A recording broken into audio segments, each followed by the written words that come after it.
السلام علیکم ورحمۃ اللہ وبرکاتہ۔ نحمدہ و نصلی علی رسولہ الکریم، اما بعد۔ حضور خواجہ غریب نواز رحمۃ اللہ علیہ فرماتے ہیں، خدمت خلق سے کوئی بہتر عبادت نہیں ہے۔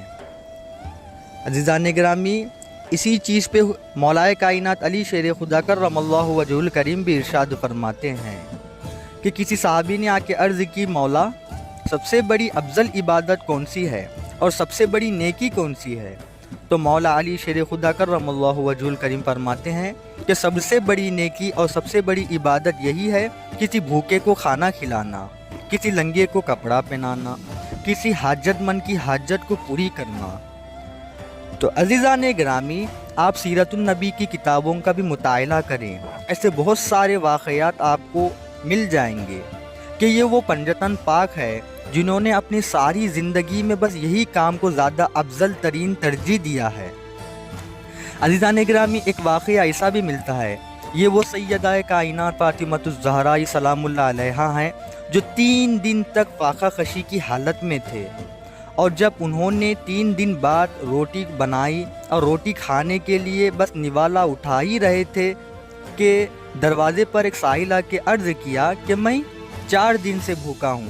تو سیدہ کائنات نے اس روٹی کو اٹھا کر اسے دے دیے۔ تو مولائے کائنات علی شیر خدا کرم اللہ وجہہ الکریم فرماتے ہیں، اے فاطمہ، تم 3 دن سے تو بھوکی ہو، تم پر یہ فرض ہے کہ یہ تم کھا سکتی ہو۔ تو سیدہ کائنات فرماتے ہیں کہ میں 3 دن سے تو فاقے میں ہوں، مگر جو باہر ساحل تھا وہ 4 دن سے بھوکا ہے، مجھ سے زیادہ وہ حاجت مند تھا، اسی لیے میں نے اسے دے دی۔ تو عزیزان گرامی، ایسے کئی واقعات ہیں جو پنجتن پاک خود بھوکے تو رہتے تھے مگر کسی کو بھوکا نہیں رکھتے تھے۔ تو عزیزان گرامی، یہ خدمت خلق سے کوئی بہتر عبادت نہیں ہے۔ اور عزیزان گرامی، خدمت خلق سے مراد یہی نہیں ہے کہ کسی بھوکے کو اس کی بھوک کو دور کرنا ہو یا کسی لنگے کو کپڑا پہنانا ہو۔ عزیزان گرامی، خدمت خلق سے 2 معیار آتے ہیں، ایک یہ جو اس کی ظاہری ارکان کو پوری کرنے ہیں، اور دوسری ارکان یہ ہے کوئی انسان شریعت کے علم سے واقفیت رکھ رہا ہے تو اسے طریقت کے علم سے آگاہ کرانا ہے۔ اگر کوئی انسان طریقت کا علم رکھ رہا ہے تو اسے معرفت کے علم سے آشنائی کرانا ہے۔ اگر کوئی انسان معرفت کے علم سے آشنائی رکھ رہا ہے تو اس کو حقیقت کے علم سے آشنا کرانا ہے۔ تو عزیزان گرامی، کوئی حقیقت کا علم بھی رکھتا ہے تو اسے حقیقت الحقیقت کا علم کو ظاہر کرنا ہے۔ تو عزیزان گرامی، خدمت خلق سے مراد یہی نہیں جو ظاہری ارکان ہیں، بلکہ اس کو اس کی حقیقت سے آشنائی کرانا ہے، بلکہ اس کو اس کے منزل مقصود تک پہنچانا ہے۔ عزیزان گرامی، خدمت خلق تو یہی ہے کہ انل بن معروف نہی عن منکر کی تاکید کرانا ہے۔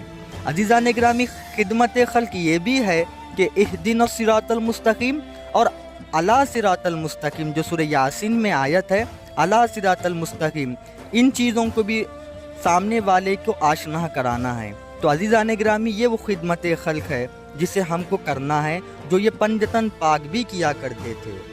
تو عزیزان گرامی، آگے صوفیہ ارشاد فرماتے ہیں کہ اللہ کا سوا نام کون سا ہے؟ جواب، اللہ کا سوا نام میں ہے۔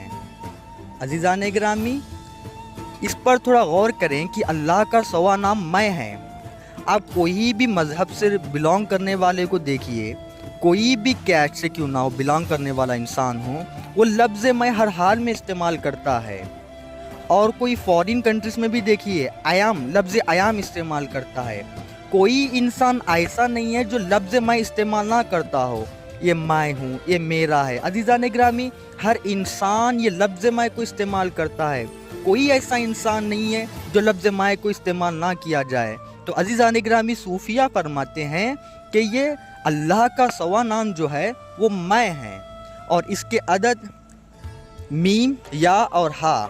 میم کے عدد 40 ہیں، یا کے عدد 10 ہیں، اور نون کے عدد 50 ہیں، کل ملا کے 100 یعنی میں۔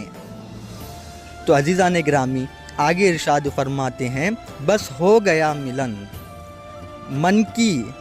من کی ترنگی کو مار لو، بس ہو گیا بجن، عادت بری سدھار لو، بس ہو گیا بجن، لا الہ کا ہے بجن اپنا، لا الہ کا ہے بجن اپنا، کنتو کنزن پہ ہے چلن اپنا، تجھ کو کیسے کہوں سہاگن میں، تو جو دیکھی نہیں صنم اپنا۔